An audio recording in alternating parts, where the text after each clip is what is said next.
Salut les amis, je vous présente mon nouveau roman, Anke et l'ombre du papyrus sacré.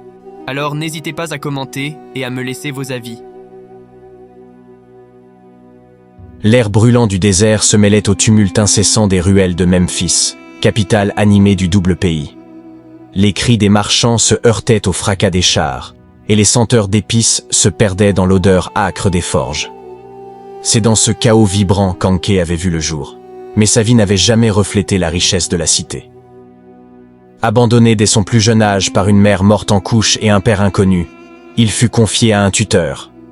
Mais ce dernier, un homme brutal et avide, voyait en lui une simple source de revenus. À peine âgé de 7 ans, Anke fut réduit à mendier dans les rues ou à trimer sous le soleil implacable. Son dos portait les marques des coups infligés à chaque maigre récolte ramenée, et ses nuits étaient bercées par la faim et les sanglots étouffés.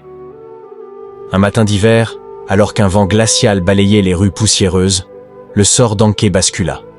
Son tuteur, en colère après une journée infructueuse, l'avait battu jusqu'à ce que le garçon s'écroule, sans force. L'homme le traîna hors de la maison, le laissant à l'entrée d'une ruelle sombre, persuadé qu'il n'y survivrait pas. C'est là que Ori, scribe réputé au service direct du temple de Ptah et de Ramsès II, croisa son chemin. Il revenait d'une audience au palais, et s'apprêtait à rentrer chez lui lorsque son regard tomba sur la silhouette frêle et meurtrie d'Anke. Un instant, Ori hésita. La vie des rues de Memphis était pleine d'enfants abandonnés, et il n'était pas rare que certains succombent. Mais quelque chose dans les yeux du garçon, une étincelle ténue de défi, le poussa à agir. Ori le prit dans ses bras, le transportant à travers les ruelles jusqu'à sa demeure, une maison modeste mais chaleureuse située près des jardins sacrés de Ptah. Les premiers jours furent difficiles. Anke, âgé de 13 ans à présent, peinait à s'adapter à cet environnement stable. Il dormait souvent dans un coin de la pièce, trop habitué à l'insécurité pour se détendre. Mais Ori, patient et bienveillant, lui enseigna les rudiments de la lecture et de l'écriture, les arts les plus nobles du royaume. Sous la lumière tamisée des lampes à huile, il passait des heures à tracer des hiéroglyphes sur des tablettes d'argile. Chaque symbole racontait une histoire, et Anke découvrit que les mots avaient un pouvoir qu'aucun fouet ou cri ne pouvait égaler. Ori lui offrit aussi un toit, de la nourriture, et surtout, un amour paternel qu'Anke n'avait jamais connu. En quelques années, le jeune garçon devint un assistant précieux, capable de décrypter des textes anciens et de rédiger des documents officiels pour les temples. Un après-midi d'été, alors que le ciel d'azur était parsemé de quelques nuages blancs, Memphis s'arrêta pour accueillir une grande procession en l'honneur de Ramsès II. Le pharaon, resplendissant dans son char doré, traversait la ville, entouré de ses prêtres et de ses soldats. Anke, fasciné, se faufila dans la foule pour mieux voir. C'est alors que son regard croisa celui d'Iset, une jeune femme aux traits délicats. Elle portait des offrandes au dieu Amon, des fleurs de lotus et des fruits exotiques dans une corbeille finement tressée. Le vent capricieux fit tomber un foulard de soie qu'elle portait sur ses épaules. Anke, prompte, se précipita pour le ramasser. Il sentit la douceur du tissu entre ses doigts, mais avant qu'il ne puisse le lui rendre, la foule les sépara. Il resta là, immobile, serrant le foulard contre lui comme une promesse silencieuse. « Un jour, je la retrouverai, se dit-il, plaçant le tissu dans une poche intérieure de sa tunique. Sous la tutelle de Ori, Anke grandit et développa ses talents. Mais les souvenirs de son enfance difficile ne l'abandonnèrent jamais. Ils alimentaient une colère sourde, une volonté de prouver sa valeur dans un monde qu'il avait rejeté. Alors que les années passaient, il devint un homme de 21 ans, grand et élancé, avec des yeux perçants capables de déceler les moindres détails.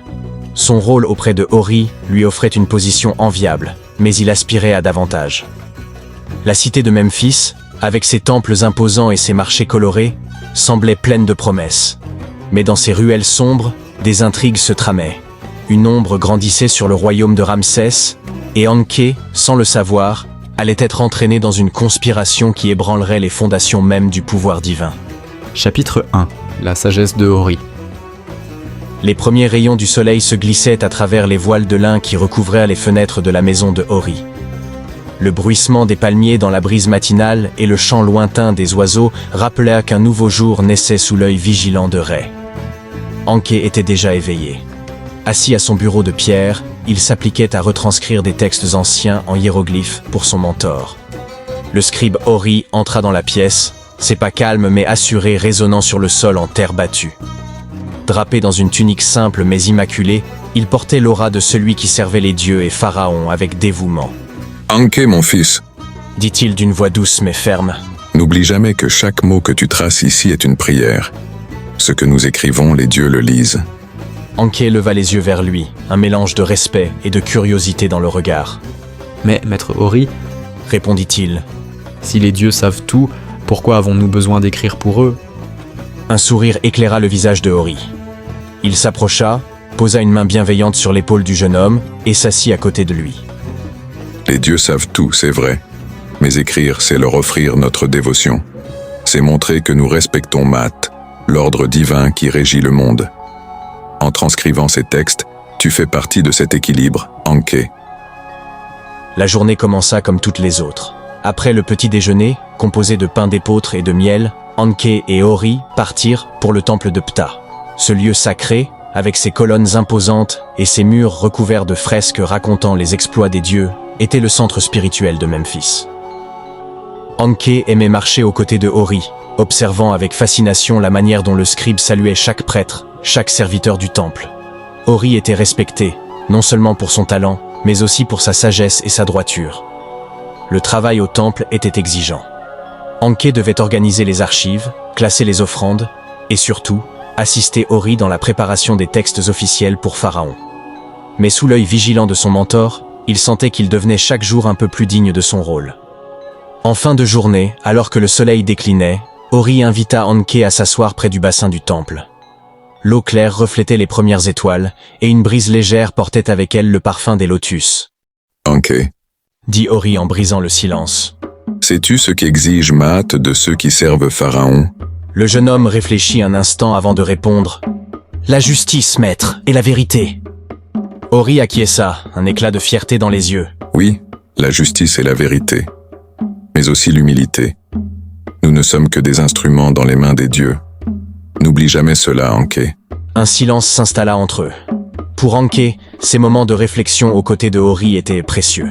Il comprenait que son mentor cherchait à le préparer à quelque chose de plus grand, même s'il ne savait pas encore quoi. Alors qu'il se levait pour rentrer, un messager arriva en courant, le souffle court. Il portait une missive scellée pour Ori, qu'il a lue avec attention avant de froncer les sourcils. « Qu'y a-t-il, maître » Demanda Anké intrigué. Rien qui te concerne pour l'instant. Répondit Ori en pliant soigneusement le parchemin. Mais l'expression grave de son visage trahissait son inquiétude. Les jours de repos étaient très rares pour Anké. Depuis qu'il avait été pris sous l'aile de Ori, il avait appris à s'acquitter de ses tâches avec discipline et minutie. Mais aujourd'hui, le poids des responsabilités semblait plus lourd que d'ordinaire.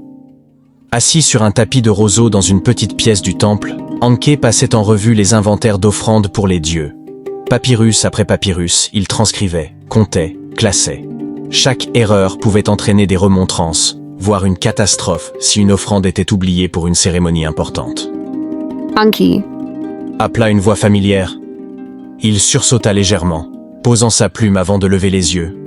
C'était Néphéré, l'intendante du temple, une femme stricte mais respectée, les préparatifs pour le grand défilé en l'honneur de Pharaon sont imminents. dit-elle d'un ton pressé.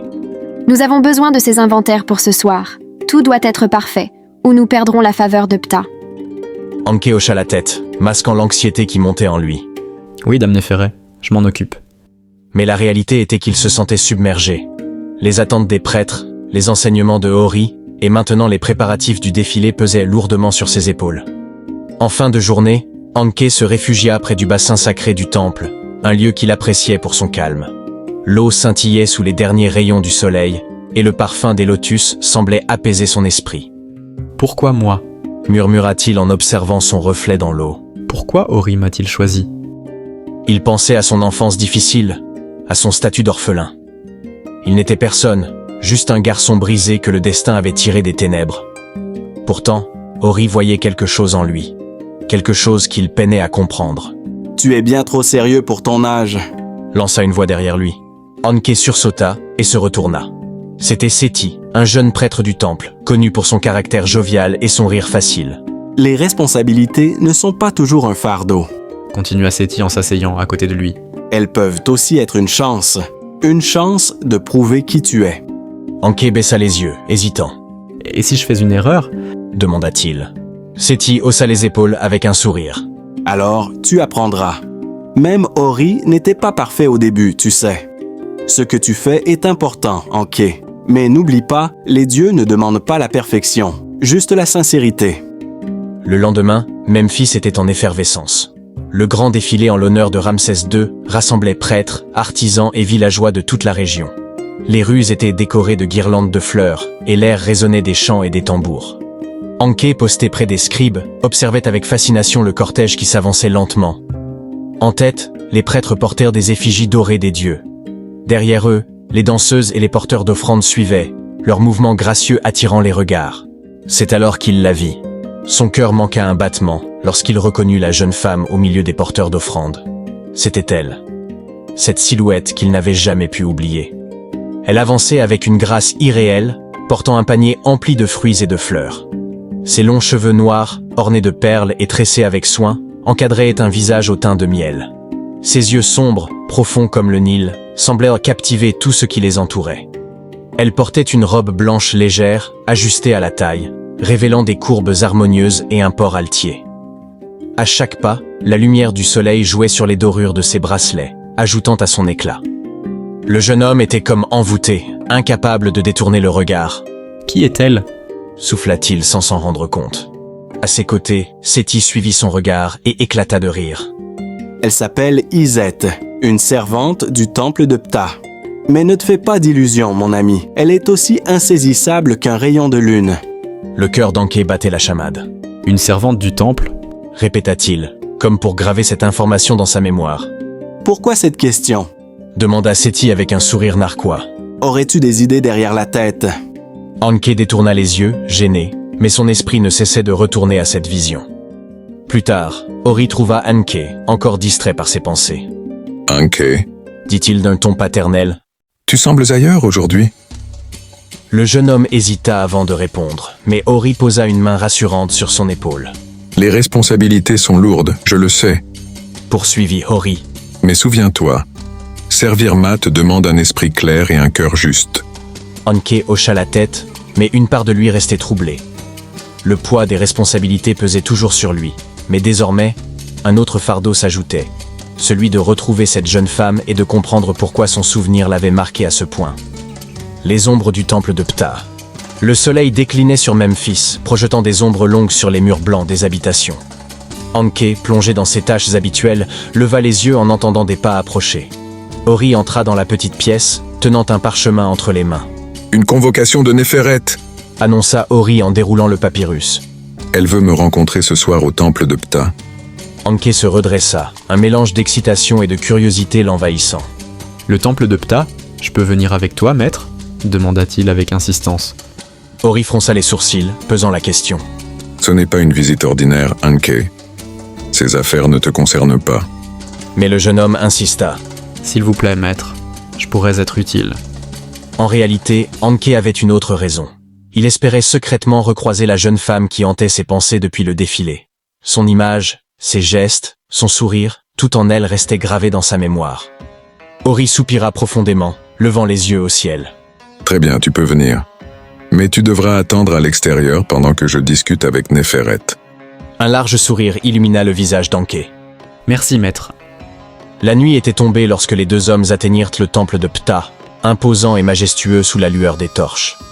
Ses murs massifs étaient ornés de bas-reliefs racontant les exploits des dieux et des pharaons. Le silence, brisé uniquement par le craquement du feu et le murmure des prêtres, donnait une atmosphère solennelle à l'endroit.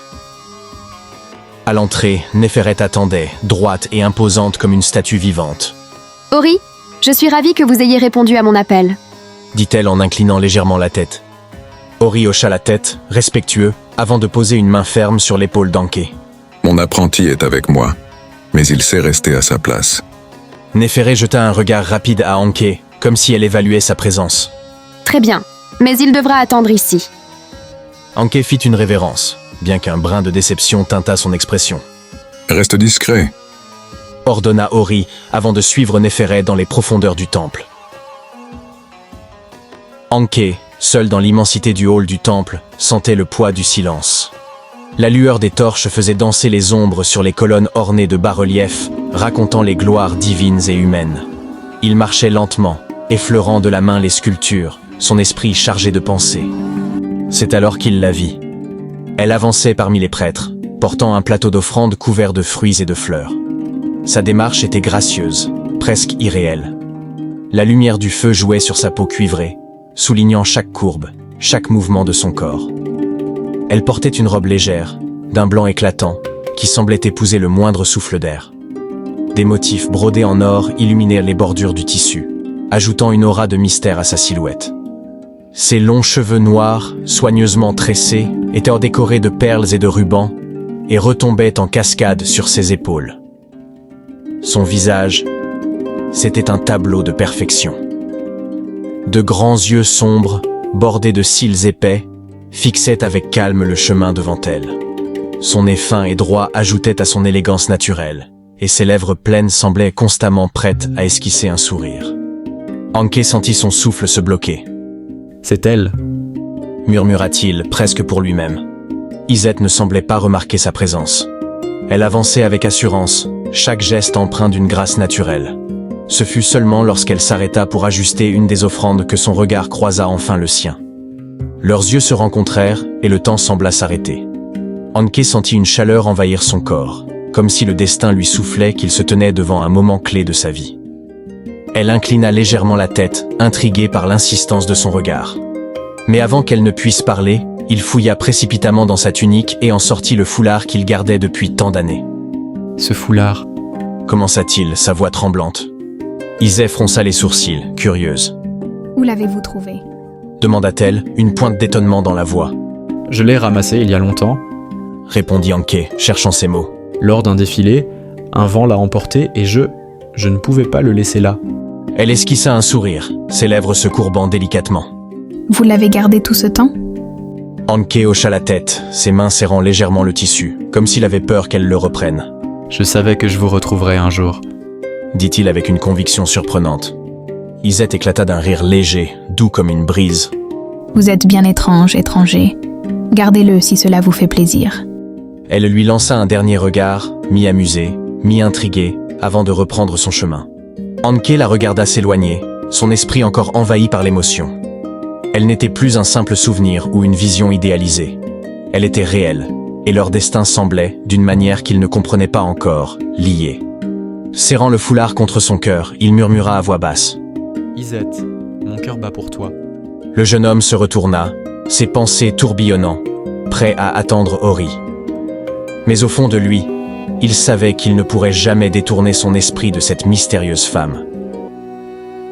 Alors qu'il revenait à son poste près de l'entrée, Anké sentit une tension inhabituelle dans l'air. Ori n'était toujours pas revenu, et les murmures des prêtres semblaient plus agités qu'auparavant. Une odeur d'encens plus prononcée flottait dans le temple, presque suffocante, comme si elle cherchait à masquer une atmosphère de complot invisible. Un sentiment d'inquiétude le gagna. Il se leva, le cœur battant, prêt à aller chercher son maître. Mais un prêtre lui barra le chemin, son visage impassible dissimulant mal une nervosité latente. « Vous ne pouvez pas passer, jeune homme !» dit-il avec fermeté. « Mon maître est à l'intérieur, » protesta Anké. « Je dois m'assurer qu'il va bien. » Le prêtre hésita un instant, puis répondit d'une voix sèche. « Les affaires des anciens ne vous concernent pas. Retournez à votre place. » Anké se recula, mais son esprit était tourmenté. Quelque chose n'allait pas. La lueur tremblotante des torches projetait des ombres inquiétantes sur les murs du temple, comme si les dieux eux-mêmes participaient à un jeu de dissimulation. Soudain, une voix suave et calculée brisa ses pensées. « Je vois que tu n'aimes pas attendre, jeune homme. » Anké se retourna brusquement et croisa le regard perçant de Kia. Sa silhouette élancée et sa démarche féline exhalaient une assurance déconcertante. Sa robe de lin finement tissée épousait ses formes, tandis qu'un collier d'or et de turquoise scintillait sous la lumière vacillante. Ses yeux maquillés d'un col sombre semblaient sonder chaque recoin de son âme. « Et toi, qui es-tu » demanda Anké, troublé mais méfiant. « Une simple observatrice. » répondit-elle avec un sourire énigmatique. « Mais ne t'inquiète pas, ton maître est entre de bonnes mains. Pour l'instant. Avant qu'Anke ne puisse réagir, une autre figure imposante se matérialisa derrière elle. Sénou, le chef des scribes, s'approcha avec une aura de gravité presque écrasante. Son visage, marqué par les années et les intrigues, était sévère. Ses vêtements, bien que simples, portaient des broderies discrètes signalant son rang élevé. « Kia, nous n'avons pas le temps pour des enfantillages. » dit-il d'une voix grave, ignorant ostensiblement Anke. Mais Kia, visiblement amusé, répondit. « C'est nous. Tu es toujours aussi rigide. Peut-être que ce jeune homme pourrait se montrer plus utile que tu ne le crois. » Sénou lança un regard glacial à Kia avant de fixer Anke. « Retourne à ton poste. » ordonna-t-il sèchement. Anke hésita. Le contraste entre la froideur autoritaire de Sénou et la séduction enveloppante de Kia le déstabilisait. Mais une sensation de danger imminent le poussa à rester sur ses gardes. « Mon maître est ici, et je ne partirai pas sans lui. » répondit-il avec une détermination qu'il ne se connaissait pas. Le visage de Sénou se durcit encore davantage. « Tu joues à un jeu dangereux, garçon. » Avant que la situation ne dégénère, un bruissement provenant des profondeurs du temple détourna leur attention. Les ombres dansaient plus vivement, et des éclats de voix résonnèrent, étouffés par l'écho des colonnes massives. Kia, un sourire narquois aux lèvres, s'inclina légèrement devant Anke. « Eh bien, il semble que la nuit sera pleine de surprises. » murmura-t-elle avant de disparaître dans l'obscurité, suivie par Sénou. Anke resta figé un instant, partagé entre la tentation de les suivre et la nécessité de rester prudent. Dans sa main, il sentit soudain la texture familière du foulard qu'il gardait précieusement. Le contact du tissu lui rappela Izette et raviva sa résolution. S'il ne pouvait pas protéger Ori, il se promit de veiller à découvrir la vérité, coûte que coûte. Et voilà, les amis, c'est ici que se termine la première partie de notre aventure avec Anke, ce jeune homme courageux dont la quête ne fait que commencer. Entre mystères, intrigues et rencontres bouleversantes, son chemin est encore pavé de dangers et de révélations. Mais que va-t-il découvrir dans les profondeurs du temple ? Ori est-il réellement en sécurité ? Et quel rôle joueront Kia et Sénou dans les événements à venir ? Tant de questions qui attendent des réponses. Si cette histoire vous a captivé, n'hésitez pas à liker cette vidéo et à me laisser un commentaire pour me dire ce que vous pensez des personnages et de l'intrigue. Plus vous serez nombreux à interagir, plus je pourrai continuer à explorer avec vous le destin fascinant d'Anke. Je vous donne rendez-vous très bientôt pour la suite, où les secrets du temple de Ptah dévoileront enfin une partie de leur mystère. Et croyez-moi, ce n'est que le début. À très bientôt pour la prochaine étape de l'aventure. Merci pour votre soutien et prenez soin de vous.